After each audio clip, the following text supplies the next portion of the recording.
हाँ जी बच्चों, हम लोगों ने स्टार्ट किया था फाइनल अकाउंट्स चैप्टर।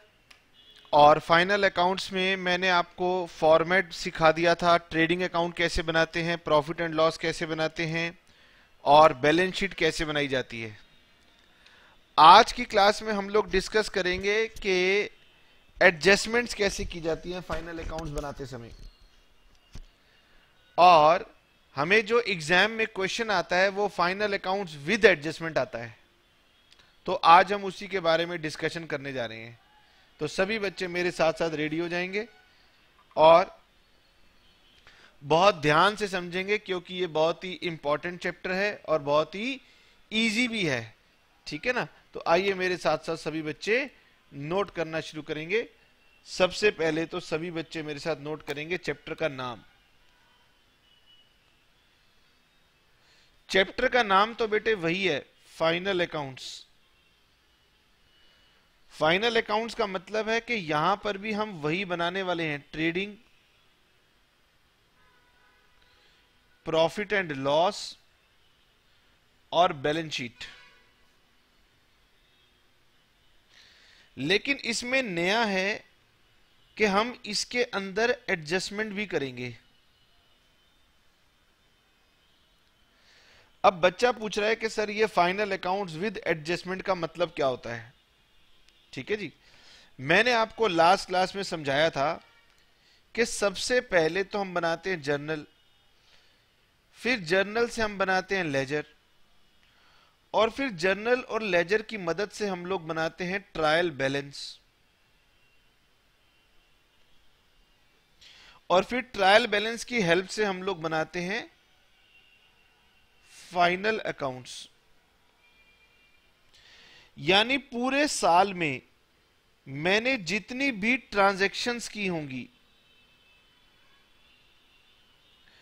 उन सबको जर्नल और लेजर में रिकॉर्ड किया होगा, और फिर उसका इफेक्ट आया होगा ट्रायल बैलेंस में, और फिर ट्रायल बैलेंस से जब मैं फाइनल अकाउंट्स बना रहा हूं तो इसका मतलब इन सब का रिजल्ट फाइनल अकाउंट्स में आ गया। ठीक है? हुआ क्या,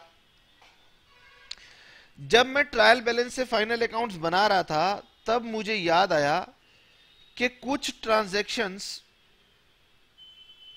ऐसी हैं जो मैंने अभी तक रिकॉर्ड नहीं की। यानी ट्रायल बैलेंस बन जाने के बाद मुझे याद आ रहा है कि कुछ ट्रांजैक्शंस ऐसी हैं जो कि मैंने रिकॉर्ड नहीं की। अगर कुछ ट्रांजैक्शंस मैंने रिकॉर्ड नहीं की तो उनका प्रभाव ट्रायल बैलेंस में है नहीं, और अगर मैं ट्रायल बैलेंस से फाइनल अकाउंट्स बना रहा हूं तो बेटे इनका प्रभाव तो फाइनल अकाउंट्स पर पड़ेगा ही नहीं, तो छूट जाएंगी। इसके लिए हमें क्या करना पड़ता है, ट्रायल बैलेंस में जो आइटम रिकॉर्डेड हैं वो तो ठीक है, जो बाद में मुझे पता चली उनका इफेक्ट मुझे फाइनल अकाउंट देते हुए अलग से देना पड़ता है, और ऐसी ट्रांजैक्शंस कहलाती हैं मेरे पास एडजस्टमेंट्स। इसका मतलब क्या है, इसका मतलब बड़ा सरल है। अब की बार क्वेश्चन कहेगा ये ट्रायल बैलेंस है, और साथ में क्वेश्चन कहेगा ये एडिशनल इंफॉर्मेशंस हैं जो कि छूट गई हैं। तो इन्हीं एडिशनल इंफॉर्मेशंस को मुझे एडजस्ट करना पड़ता है, और इन्हीं को हम नाम देते हैं एडजस्टमेंट्स।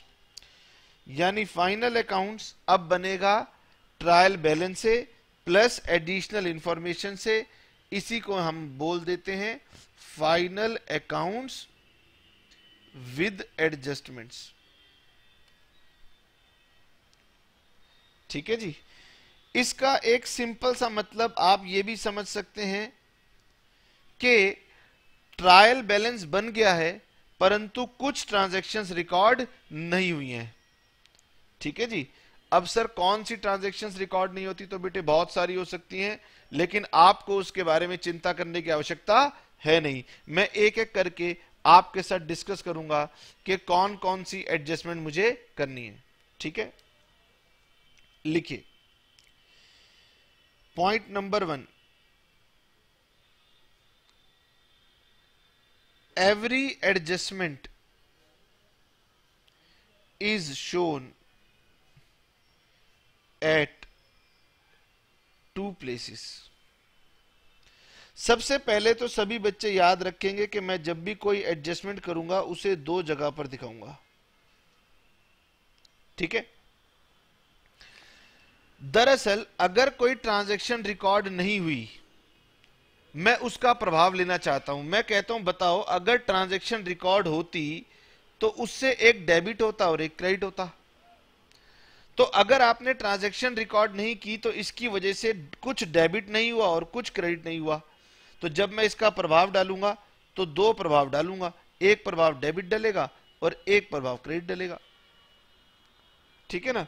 ये बातें आप धीरे धीरे मेरे साथ सीख जाएंगे, इसमें कोई दिक्कत की बातें है नहीं. आइए जी मेरे साथ साथ काम करना शुरू करते हैं. मैं आपको बता देता हूं सबसे पहले तो मोस्ट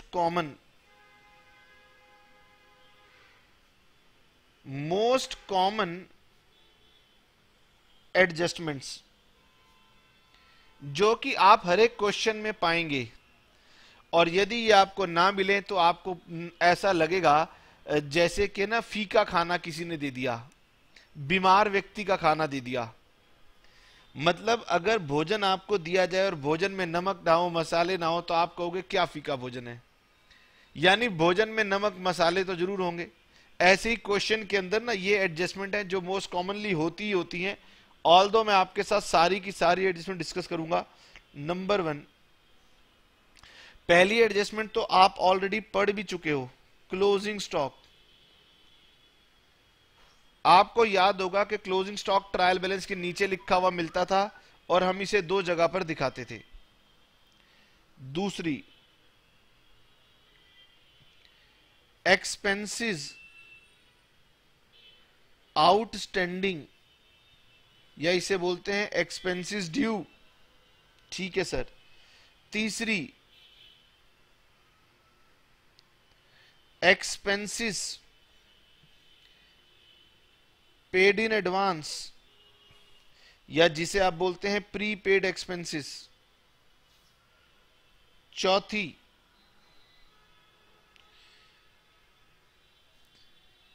इनकम्स आउटस्टैंडिंग. पांचवी,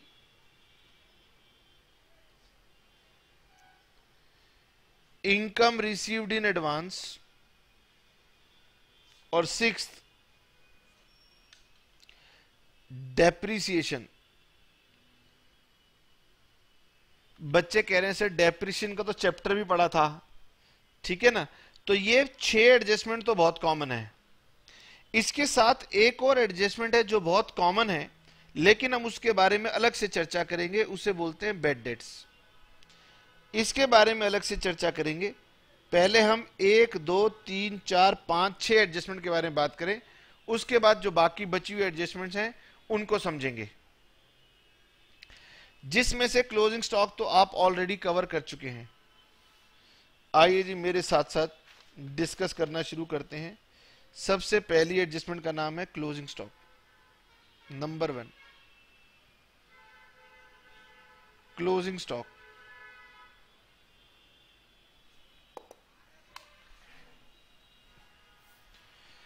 क्लोजिंग स्टॉक का मतलब है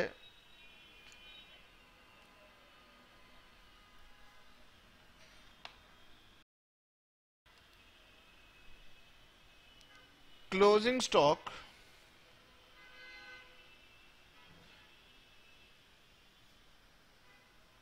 means goods remaining unsold.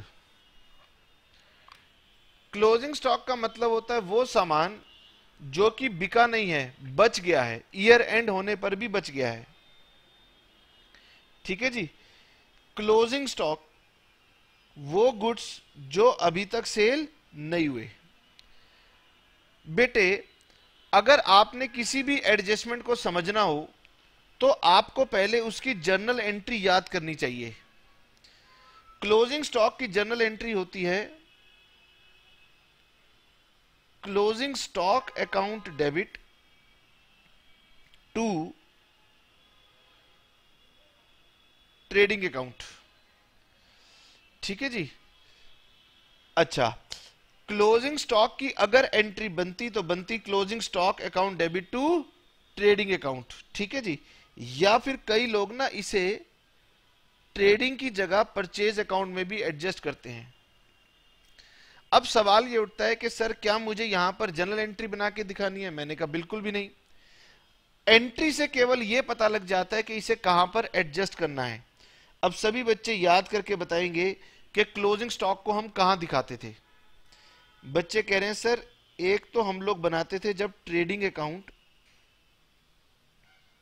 तो याद करेंगे क्योंकि ट्रेडिंग अकाउंट क्रेडिट होना चाहिए था, इसीलिए आप सभी को याद होगा कि मैंने आपको बताया था कि क्लोजिंग स्टॉक को एक बार तो हम ट्रेडिंग अकाउंट की क्रेडिट साइड पे दिखाते हैं, और दूसरा जब हम बैलेंस शीट बनाते हैं तो हम क्लोजिंग स्टॉक को एसेट साइड पर दिखाते हैं।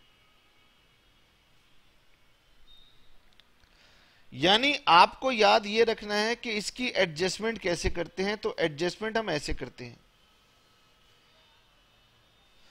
जर्नल एंट्री तो बेटे मैं उन बच्चों के लिए सिखा रहा हूं जो लॉजिकल चीजें ढूंढते हैं कि सर अगर कोई नई एडजस्टमेंट आ जाए तो उसे हम कैसे समझेंगे। एडजस्टमेंट को समझना है तो पहले एंट्री को समझना पड़ता है। ठीक है। मोस्टली बच्चे कहते हैं कि सर रटवा दो, तो मैंने कहा रट लो। इसका प्रभाव क्या पड़ेगा मैंने आपको पिक्चर बना के दिखा दिया।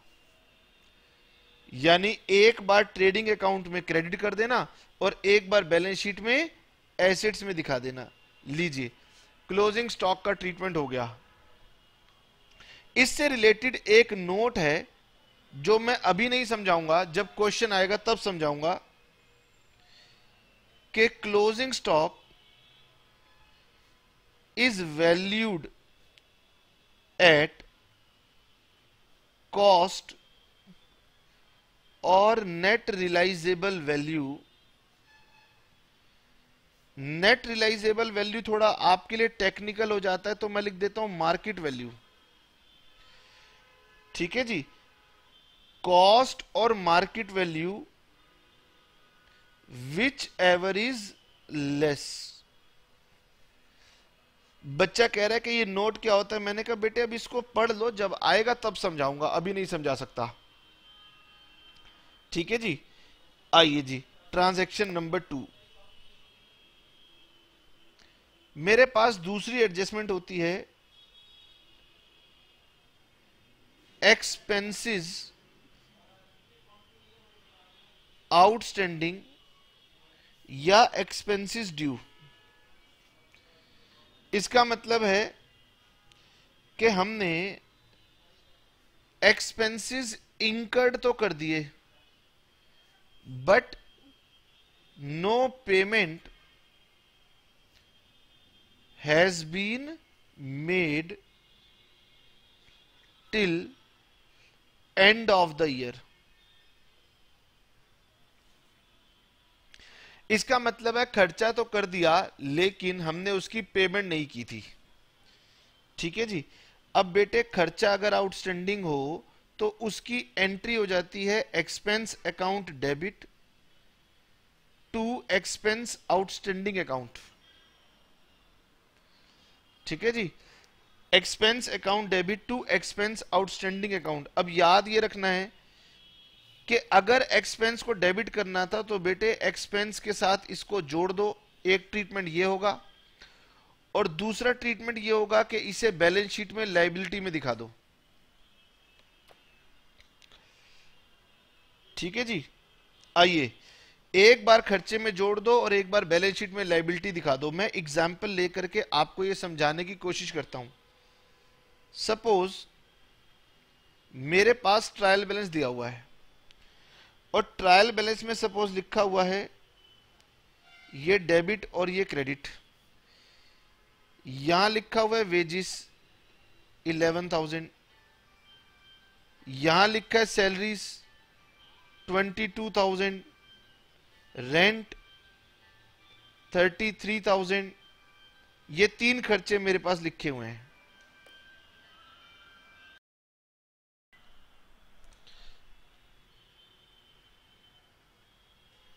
हाँ जी, मान लीजिए बेटे आपको वेजेस दिया हुआ है, सैलरीज दिया हुआ है, रेंट दिया हुआ है। ये पूरा ट्रायल बैलेंस नहीं है, ये सिर्फ जितना मुझे आइटम चाहिए था उतनी आइटम का ट्रायल बैलेंस की प्रेजेंटेशन है। और नीचे लिखा हुआ है, एडिशनल इंफॉर्मेशन में लिखा हुआ है कि वेजेस आउटस्टैंडिंग है 1000, सैलरीज आउटस्टैंडिंग है 2000, रेंट आउटस्टैंडिंग है 3000। तो इसको करना कैसे है? तो मैंने आपको यह बताया है कि एक्सपेंसेस आउटस्टैंडिंग, इसका ट्रीटमेंट होता है कि जो खर्चा अभी आउटस्टैंडिंग है उस खर्चे को जोड़ दो और उसे बैलेंस शीट की लायबिलिटी में दिखा दो। ठीक है, जितनी भी आइटम ट्रायल बैलेंस में होती हैं उनकी पोस्टिंग एक जगह होती है, और जितनी भी एडजस्टमेंट होती हैं उनकी दो जगह इफेक्ट लिया जाता है। ठीक है जी, अब मैं आपको करके दिखाता हूं कि इसको कहने का मतलब क्या है।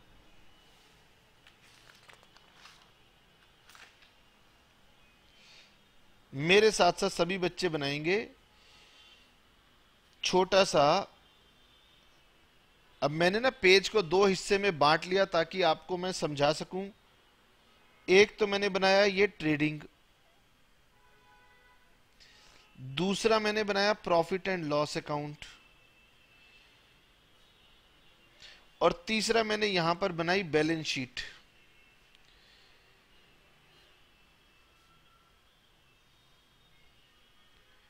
यहां लायबिलिटीज हैं और यहां एसेट्स हैं। एसेट्स को मैंने जान के छोटा बनाया है क्योंकि मुझे एसेट से काम नहीं पड़ेगा, लायबिलिटी से काम पड़ेगा। मैंने आपको बताया था कि ट्रायल बैलेंस से आइटम एक ही जगह ट्रांसफर होती है, तो मैं पूरा ट्रेडिंग नहीं बना रहा, जो समझा रहा हूं सिर्फ उसी को बता रहा हूं कि उसकी प्रेजेंटेशन कैसे होगी। मैं ट्रेडिंग अकाउंट में जाके लिखूंगा वेजिस 11,000 और P&L में लिखूंगा सैलरीज 22,000 और यहां लिखूंगा रेंट 33,000। तो पहली बात समझ लीजिए, जो ट्रेडिंग अकाउंट में दिया हुआ है वो एक ही प्लेस पर आएगा। फिर एडिशनल इंफॉर्मेशन याद कीजिए क्या थी। बच्चे कह रहे हैं सर एडिशनल इंफॉर्मेशन थी वेजेस आउटस्टैंडिंग, तो वेजेस आउटस्टैंडिंग है तो इसको यहां पर ऐड कर दो 1000। ठीक है जी। सेकंड इफेक्ट, बैलेंस शीट की लायबिलिटीज में दिखा दो वेजेस आउटस्टैंडिंग।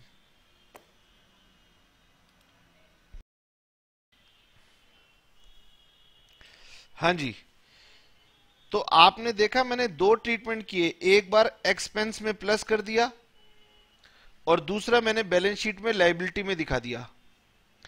इसी तरह से मुझे बताइए सैलरीज आउटस्टैंडिंग, तो ऐड आउटस्टैंडिंग 2000, एक बार सैलरीज में ऐड कर दीजिए और एक बार लायबिलिटीज में दिखा दीजिए सैलरीज आउटस्टैंडिंग। इसी तरह से रेंट, ऐड आउटस्टैंडिंग 3000 और यहां पर दिखा दीजिए रेंट आउटस्टैंडिंग 3000। बोलिए समझ में आ गया? Yes sir. जिस एक्सपेंस की बात हो रही है उस एक्सपेंस के साथ जोड़ दो। वेजिस की बात हो रही है तो वेजिस के साथ जोड़ दो, रेंट की बात हो रही है रेंट के साथ जोड़ दो, सैलरी की बात हो रही है सैलरी के साथ जोड़ दो, और सेकंड इफेक्ट इसे बैलेंस शीट की लायबिलिटी साइड में दिखा दो। ठीक है जी? हाँ सर समझ में आ गया, बिल्कुल ठीक। उसके बाद नंबर 3 में ले लेते हैं expenses paid in advance. Number 3 prepaid expenses.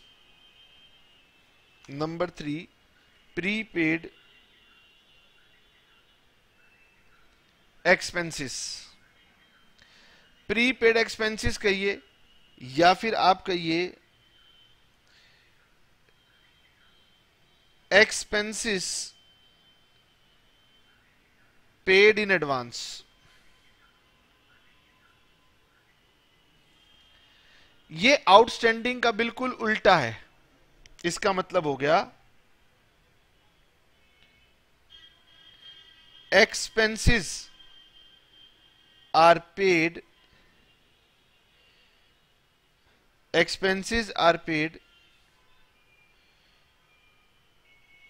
before their due date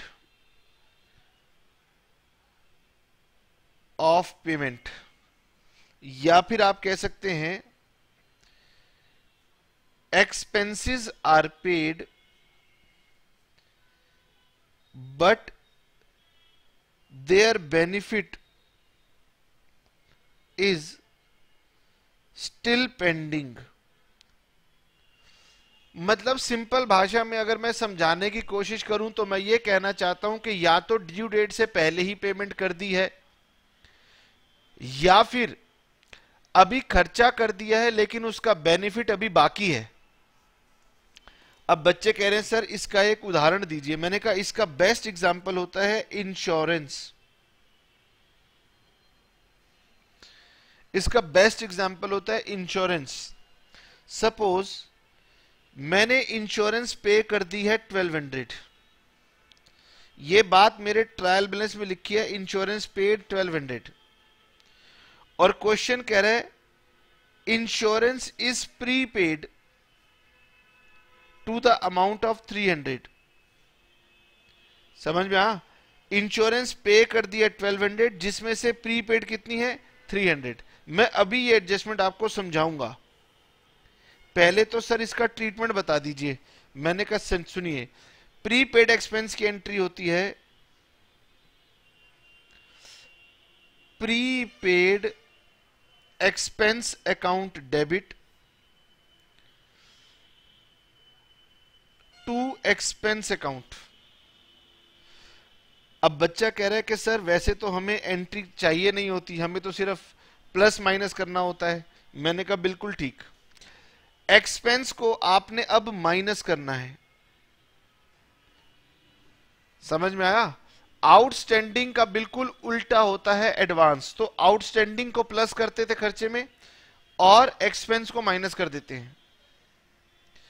prepaid expense का मतलब है कि यह खर्चा अगले साल का है लेकिन मैंने इसी साल खर्चे में डाल दिया था तो मैंने उसे माइनस कर दिया। और दूसरा इफेक्ट होता है बैलेंस शीट की एसेट साइड में दिखाओ। ठीक है नहीं? अब बच्चा कह रहा है कि सर मुझे ज्यादा अच्छा तब समझ में आता है जब आप पिक्चर बना के दिखाते हो। मैंने कहा लीजिए, इसका मतलब यह है कि जब आप प्रॉफिट एंड लॉस अकाउंट बनाएंगे तो जब आप इंश्योरेंस का खर्चा दिखाओगे, इंश्योरेंस में शामिल है एडवांस किया गया खर्चा, तो इसे माइनस कर देना प्रीपेड। माइनस कर दीजिए प्रीपेड।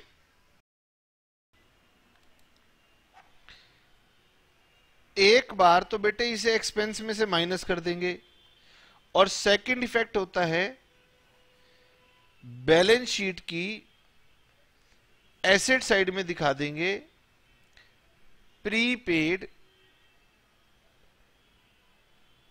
इंश्योरेंस। बोलिए, क्या आपको ये दो एडजस्टमेंट समझ में आ गई? हाँ जी, आउटस्टैंडिंग एक्सपेंस और प्रीपेड एक्सपेंस। आगे बढ़ जाते हैं। अब इन्हीं दोनों के जैसे सिमिलर एडजस्टमेंट होती हैं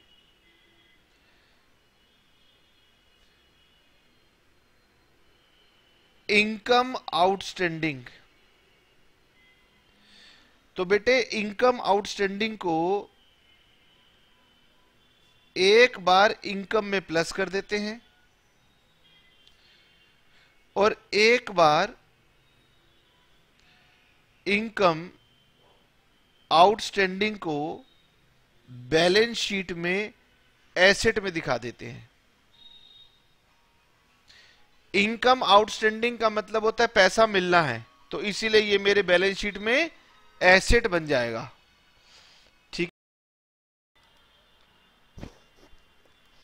ठीक है जी। एक बार इसे इनकम में प्लस कर देंगे और एक बार इसे बैलेंस शीट में एसेट दिखा देंगे। ठीक है, लेट अस सपोज ये ट्रायल बैलेंस दिया हुआ है और ट्रायल बैलेंस में लिखा हुआ है इंटरेस्ट 600 और नीचे लिखा हुआ है इंटरेस्ट आउटस्टैंडिंग ₹150। बताइए क्या ट्रीटमेंट करेंगे? सर एक बार जब P&L अकाउंट बनाएंगे तो इंटरेस्ट की इनकम दिखाएंगे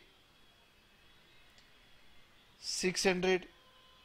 ये एक ही जगह पोस्ट होगी, इसीलिए एक ही जगह दिखानी है। ये एडजस्टमेंट है, ये दो जगह जानी है। तो जब बैलेंस शीट बनाएंगे तो बैलेंस शीट की एसेट साइड, ये है बैलेंस शीट की एसेट साइड। एक बार तो यहां लिखूंगा इंटरेस्ट आउटस्टैंडिंग 150 और एक बार इनकम में जोड़ दूंगा 150। समझ में आया? Income outstanding. इनकम अगर एडवांस में रिसीव हो जाए तो इसका उल्टा काम हो जाएगा। ठीक है, अब समझाने जा रहा हूं। इनकम रिसीव्ड इन एडवांस, तो इसको माइनस कर दूंगा और यहां पर दिखा दूंगा इनकम रिसीव्ड इन एडवांस। तो इसे कैसे लिखूंगा? मैं लिखूंगा एक बार लायबिलिटी में दिखाओ और एक बार माइनस कर दो। तो सभी बच्चे मेरे साथ लिखेंगे इनकम रिसीव्ड इन एडवांस। क्योंकि पैसे आपने एडवांस में ले लिए तो अब आप लायबल हो जाते हैं उसका काम करने के लिए। तो इसके दो प्रभाव क्या होंगे? नंबर एक, डिडक्ट फ्रॉम इनकम, एक तो इनकम में से घटा दो और दूसरा बैलेंस शीट में इसे लायबिलिटी में दिखा दो। ठीक है, अब चलिए बेटे और मेरे साथ साथ सभी बच्चे समझने की कोशिश करेंगे ये चारों एडजस्टमेंट जो मैंने आपको अभी सिखाई हैं।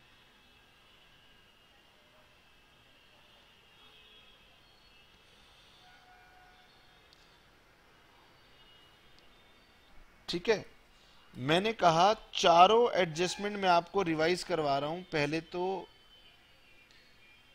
एडजस्टमेंट, पहला इफेक्ट क्या होगा और दूसरा इफेक्ट क्या होगा।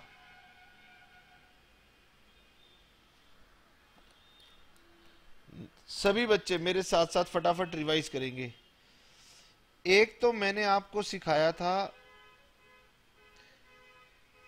Expenses outstanding. याद करके बताइए क्या क्या कहा था। जो खर्चा एक्सपेंसेस आउटस्टैंडिंग दिया हुआ है उसे खर्चे में एक बार जोड़ दो और दूसरा बैलेंस शीट में लायबिलिटी दिखाओ।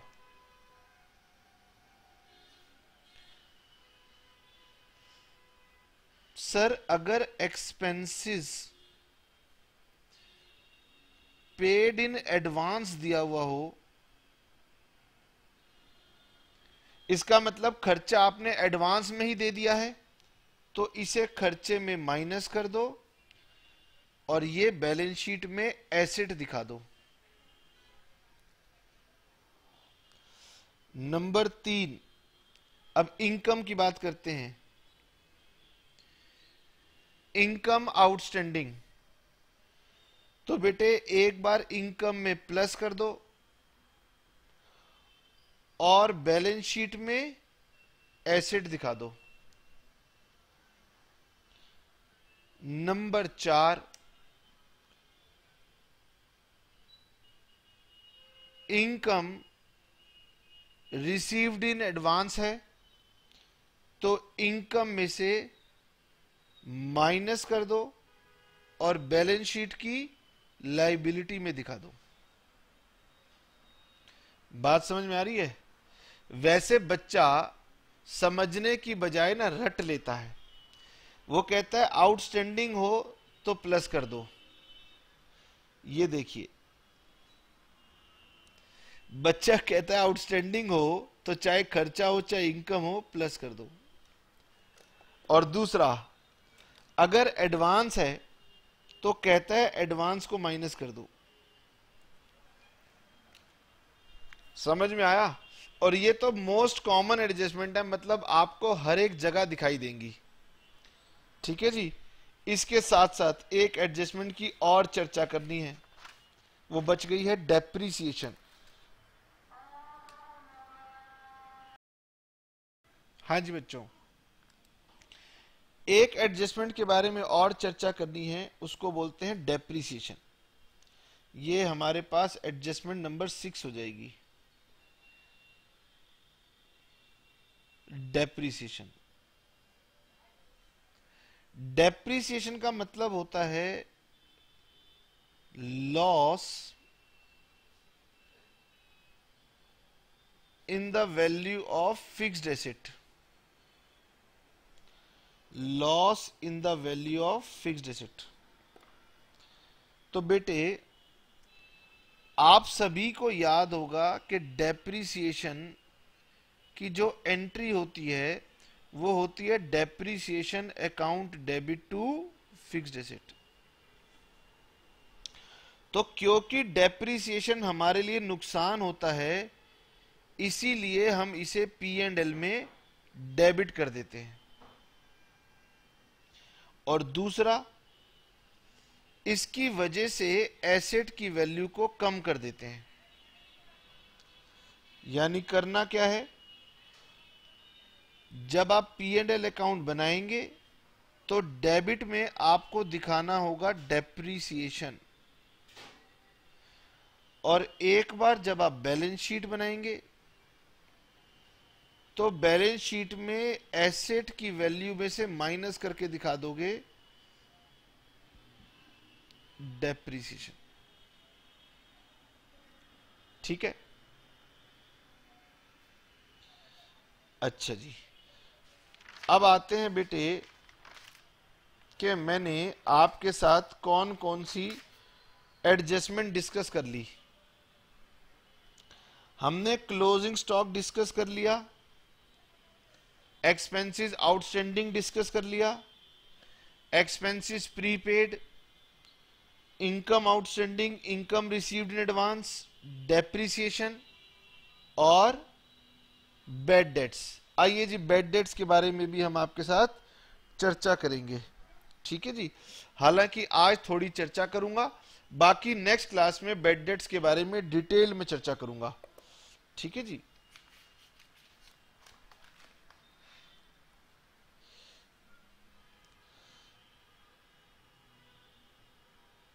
Bad debts. ठीक है जी बेटे, बैड डेट्स की सभी बच्चे जानते हैं कि अगर मेरा पैसा डूब जाए तो हम उसे बोलते हैं बैड डेट्स। तो bad debts account debit to debtors. तो बैड डेट्स क्योंकि नुकसान होता है, इसीलिए पी एंड एल में डेबिट कर दो, और बैलेंस शीट में डेटर्स दिखाए जाते हैं, उसमें से माइनस कर दो। ठीक है जी। ठीक, समझ में आ गया सर? अच्छा जी, अगर पहले से बैड डेट्स हों तो क्या करना है? सपोज आपको दिया हुआ है ट्रायल बैलेंस, और ट्रायल बैलेंस में लिखा हुआ है बैड डेप्ट्स 500 रुपए, और लिखा है डेटर्स 10,000 रुपए, और नीचे एडिशनल इंफॉर्मेशन में लिखा है प्रोवाइड बैड डेप्ट्स 300 रुपए। अब मैंने कहा कि बैड डेट्स के बारे में डिटेल्ड चर्चा बाद में करूंगा, लेकिन अभी मैं कोई भी क्वेश्चन करूंगा तो उसमें हो सकता है छोटा मोटा बैड डेट्स आ जाए, तो अभी थोड़ा सा हिंट तो दे ही सकता हूं। आइए जी, जब आप प्रॉफिट एंड लॉस अकाउंट बनाएंगे तो क्योंकि बैड डेट से एक नुकसान होता है, तो आप यहां बैड डेट दिखाएंगे 500 रुपए। ट्रायल बैलेंस के आइटम एक जगह,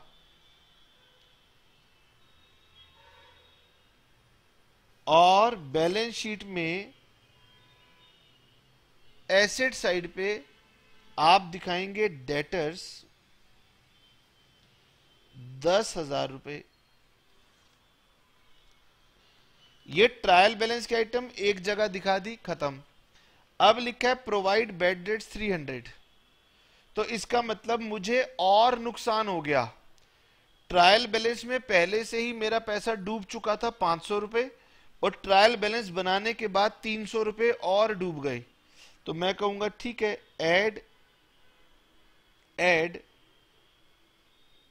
डेटर्स लिखूं या बैड डेट्स लिखूं। 300 रुपए का नुकसान बढ़ा दिया, और डेटर्स में से माइनस कर दूंगा बैड डेट्स 300 रुपए। यानी अब मुझे डेटर्स से पैसा लेना है 9700, और मेरा बैड डेट्स का नुकसान हो गया 800। ठीक है जी, ये मेरी थी एडजस्टमेंट नंबर 7, और ये अभी दोबारा चर्चा होगी क्योंकि ये इनकम्प्लीट है। अब जितनी भी 6-7 एडजस्टमेंट मैंने आपको सिखाई हैं, उसके लिए मैं आपको कुछ क्वेश्चन करवाना चाहता हूं, तो मेरे साथ साथ फटाफट सभी बच्चे क्वेश्चन बनाएंगे। क्वेश्चन नंबर 4, ठीक है जी। आइए, अब हम 2 पेजेस यूज करना शुरू करेंगे।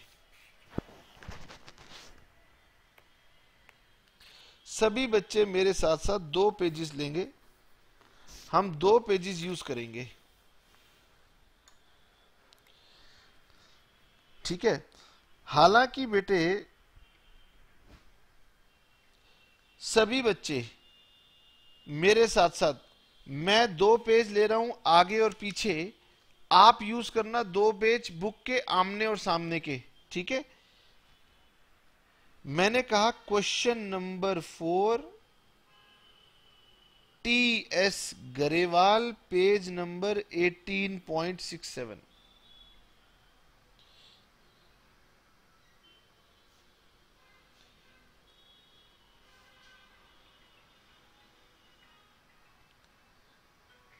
एक तो बनाए ट्रेडिंग अकाउंट,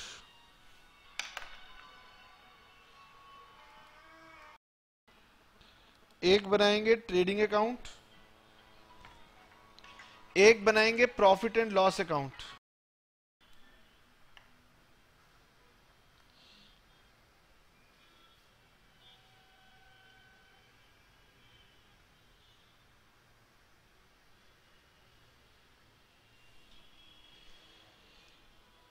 ऊपर वाले अकाउंट पे लिखेंगे trading account.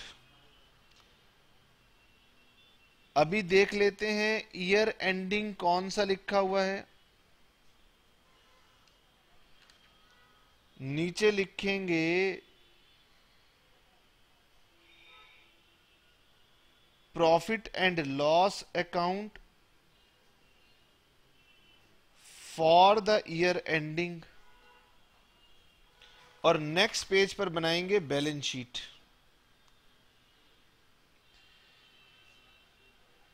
Balance sheet as at, अभी मैंने डेट देखी नहीं है तो अभी मैं डेट देख लेता हूं।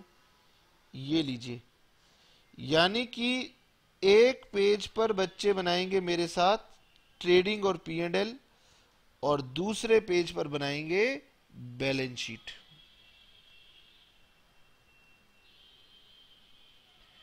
एसेट्स,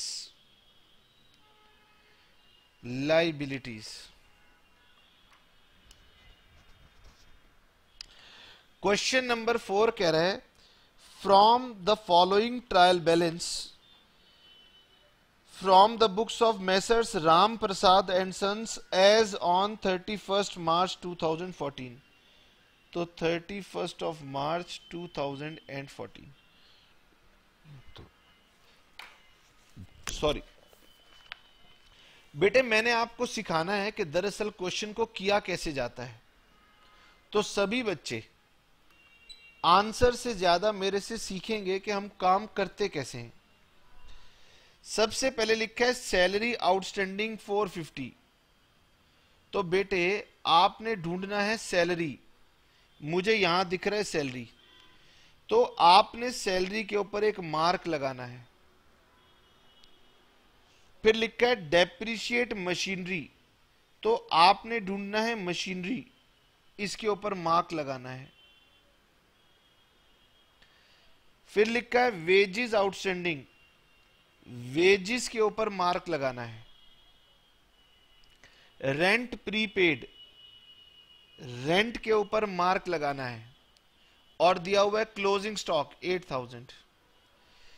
जो ट्रायल बैलेंस में आइटम दी हुई हैं, अगर उनसे रिलेटेड कोई इंफॉर्मेशन दी हुई है तो एक छोटा सा मार्क लगा लेना है। ठीक है जी। अब हम क्या करेंगे, अब हमने पहले से ही फॉर्मेट बना लिया है ट्रेडिंग का, P&L का और बैलेंस शीट का। बोलिए हां, यस सर। अब हम क्या करेंगे, अब हम एक एक आइटम ट्रायल बैलेंस से लेंगे, फिर चेक करेंगे कि वो ट्रेडिंग में दिखानी है, P&L में दिखानी है या बैलेंस शीट में दिखानी है। उसे डालेंगे, उसकी एडजस्टमेंट्स को साथ में करेंगे, तो सभी बच्चे मेरे साथ तैयार हो जाएंगे। ठीक है जी। बच्चे कह रहे हैं सर एक कुछ कॉमन, कुछ मिनिमम आइटम डाल ली जाए। 31 मार्च 2014।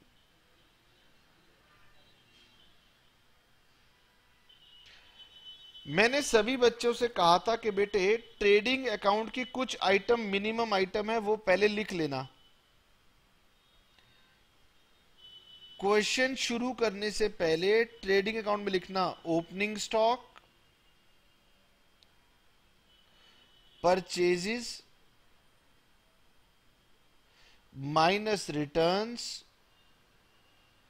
सेल्स माइनस रिटर्न्स,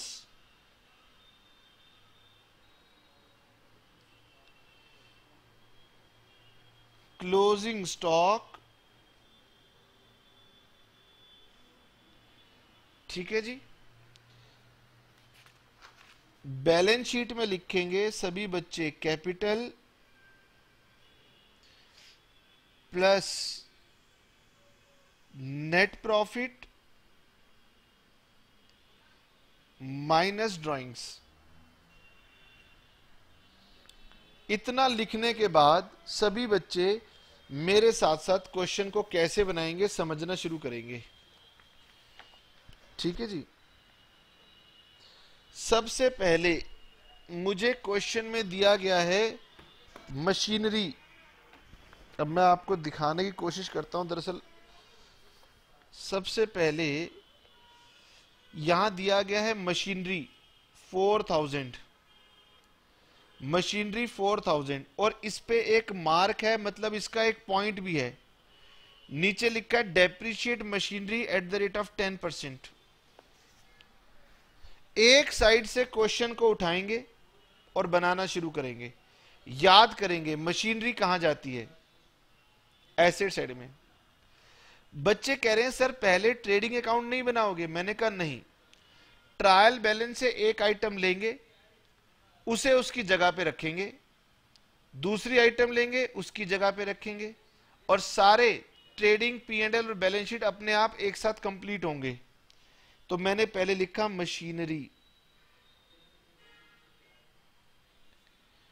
जिस आइटम पे मैंने मार्क लगाया है इसका मतलब मैंने उसमें कुछ प्लस माइनस करना है, इसीलिए उसका अमाउंट बाहर मत लेके जाना, अंदर लिखना।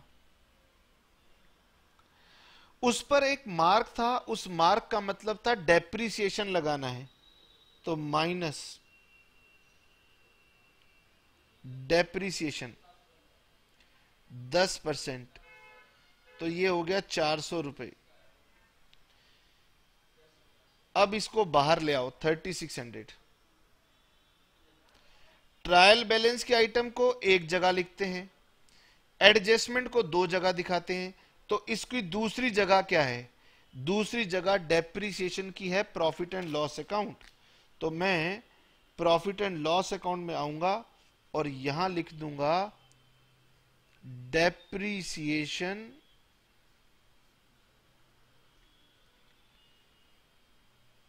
On machinery 400। लीजिए बेटे, मैंने पहली आइटम को ट्रांसफर कर दिया। फिर लिखा हुआ है cash at bank 1000। Cash at bank 1000, तो ये मेरी बैलेंस शीट की आइटम है। इस पर कोई मार्क नहीं है, इसीलिए इसे आउटर कॉलम में दिखाऊंगा। फिर लिखा है cash in hand. Cash in hand 500। फिर लिखा है वेजिस 1000। ट्रेडिंग में आ जाऊंगा और इस पर मार्क लगा हुआ है, तो मैंने लिखा वेजिस 1000। और पॉइंट नंबर 3 कह रहा है वेजिस आउटस्टैंडिंग अमाउंटिंग टू 50। सभी बच्चे बताएं एक्सपेंसेस आउटस्टैंडिंग का ट्रीटमेंट क्या था? बच्चे कह रहे हैं सर वो तो ऐड कर देते थे, तो ऐड आउटस्टैंडिंग 50 रुपए ऐड कर देंगे 1050। और इस 50 रुपए का सेकंड इफेक्ट ये बैलेंस शीट की लायबिलिटी में जाएगा। आइए जी, और बैलेंस शीट में एक दो लाइनें छोड़कर मैं लिख दूंगा लायबिलिटी साइड पर वेजेस आउटस्टैंडिंग 50 रुपए। रूल समझ में आ रहा है? ट्रायल बैलेंस की आइटम उठाओ, याद करो ट्रेडिंग में जाएगा, P&L में जाएगा, बैलेंस शीट में जाएगा, जहां जाएगा वहां रख दो। अगर उसके ऊपर मार्क है तो इसका मतलब उसका अमाउंट अभी फाइनल नहीं है, फिर उसे इनर कॉलम में लिखना, उसकी एडजस्टमेंट उठाना, एडजस्टमेंट को दो जगह दिखाना, काम खत्म। ठीक है जी। अगली आइटम देखिए, परचेजेस 8000। तो परचेजेस के लिए मैं गया ट्रेडिंग में, मैंने लिख दिया परचेजेस में 8000। फिर अगली आइटम है ओपनिंग स्टॉक 6000। मैं गया ओपनिंग स्टॉक ट्रेडिंग में आता है, लिख दिया 6000। Sundry debtors 4400। अब बेटे डेटर्स की अक्सर एडजस्टमेंट होती है बैड डेट्स, लेकिन मेरे पास अभी कोई एडजस्टमेंट नहीं है, तो मैं लूंगा सन्ड्री डेटर्स 4400 बाहर ले गया, क्योंकि इस क्वेश्चन में एडजस्टमेंट नहीं है। Bills receivable 2900।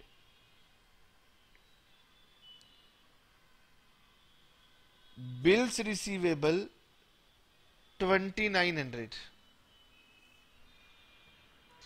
रेंट 450 और इसके ऊपर मार्क है, रेंट 450 मार्क भी है, तो भाई रेंट के लिए पहले P&L में आऊंगा,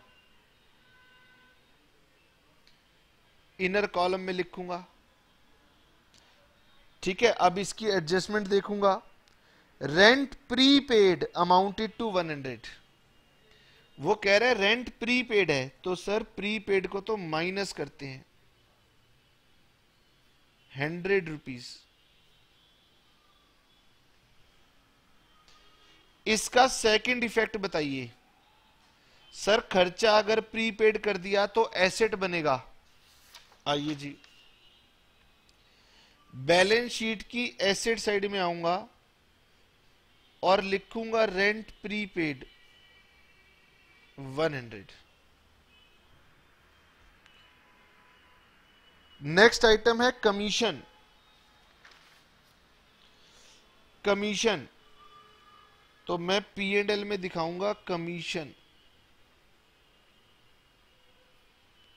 100, सॉरी 250, कमीशन में मेरे से मिसप्रिंट हो गया, 250। General expenses 800 to general expenses 800, salaries inner column में 500, लिखा है आउटस्टैंडिंग सैलरी 450, तो ऐड आउटस्टैंडिंग 450, ये हो गया 950। और इसका सेकंड इफेक्ट बैलेंस शीट की लाइबिलिटी साइड, बैलेंस शीट की लाइबिलिटी साइड में लिखूंगा सैलरी आउटस्टैंडिंग 450। अभी मैंने बेटे ट्रायल बैलेंस की डेबिट साइड को कंप्लीट कर दिया है। अब ट्रायल बैलेंस की क्रेडिट साइड पर आऊंगा। ट्रायल बैलेंस की क्रेडिट साइड पे लिखा हुआ है कैपिटल 9000, तो भाई कैपिटल को लिखूंगा 9000, सेल्स 16000, ट्रेडिंग में जाऊंगा, सेल्स को लिखूंगा 16000, फिर लिखा है सन्ड्री क्रेडिटर्स 4500,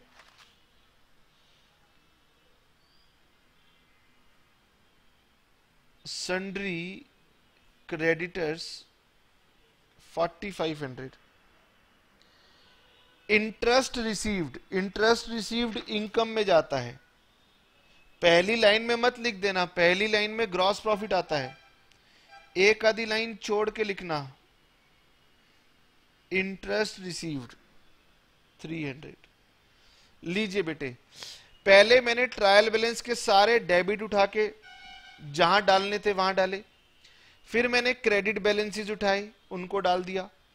इसका मतलब ये हुआ, सभी बच्चे ध्यान से देखेंगे कि मैंने पहले सारे डेबिट ट्रांसफर किए, सारे क्रेडिट ट्रांसफर किए, साथ साथ एडजस्टमेंट भी देखी। अब देखते जाइए क्या क्या हो गया। आउटस्टैंडिंग सैलरी की एडजस्टमेंट हो गई, मशीनरी डेप्रिशिएट हो गई, वेजेस आउटस्टैंडिंग हो गया, रेंट प्रीपेड हो गया, स्टॉक 8000 का क्लोजिंग स्टॉक दिखाना बाकी है। जैसे ही ये डालूंगा मेरा पूरा क्वेश्चन कंप्लीट हो गया। आइए जी, क्लोजिंग स्टॉक डालें 8000। सेकंड इफेक्ट, बैलेंस शीट की एसेट साइड, क्लोजिंग स्टॉक 800। बस अब बेटे बैलेंस करना शुरू करो। ये रिटर्न्स है नहीं, ये रिटर्न्स है नहीं, दोनों को बाहर ले आओ।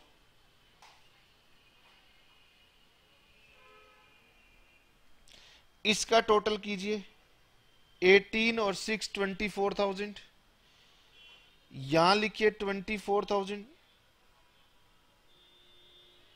यहां लिखेंगे gross profit balancing figure 0, 5 and 5 10, 1 carry, 1 and 9 10, 1 carry, 8 7 15 16, 8,950,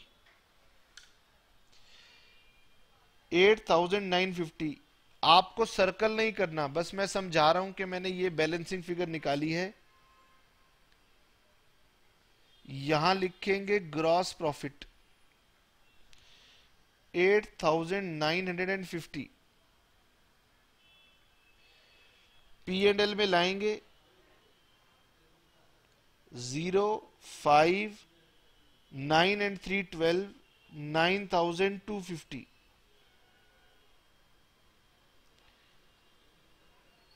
net profit balancing figure जरा चेक कीजिए, 9250 -400 -350 -250 -800 और -950, 6500 ये लेंगे। नेट प्रॉफिट में लिख देंगे 6500। ड्राइंग्स थी नहीं तो ये हो गया 15500। और इसका टोटल चेक करेंगे, अगर ये दोनों मैच कर जाएंगी तो बच्चों के चेहरे पे मुस्कान आ जाएगी कि हमने ठीक काम किया है। 0 5 5 10 1 कैरी 5 1 6 6 4 10 10 और 5 15 1 कैरी 15 और 1 16 और 4 20,500। यहां चेक करना है मुझे 3600 1000 500 प्लस 4400 प्लस 2900 100 और 800। क्लोजिंग स्टॉक 8000 था। सॉरी ये 8000 था।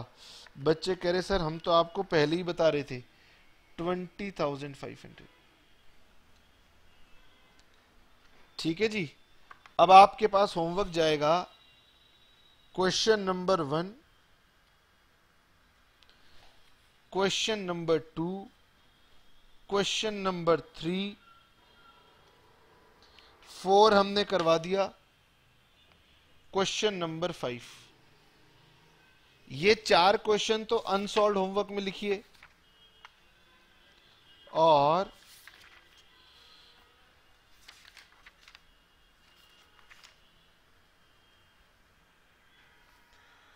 होमवर्क लिखिए plus illustration number 1 page number 18.11, illustration number 1 और इलस्ट्रेशन 2 नहीं दे सकते, illustration number 3, illustration number 1, illustration number 3, illustration number 4। जो बच्चे अभी आंसर देख के बनाना चाहते हैं उनके लिए 1 2 1 3 एंड 4 ये 3 इलस्ट्रेशन होमवर्क जाएंगी। बस और कोई होमवर्क नहीं जाएगा, आज इतना ही।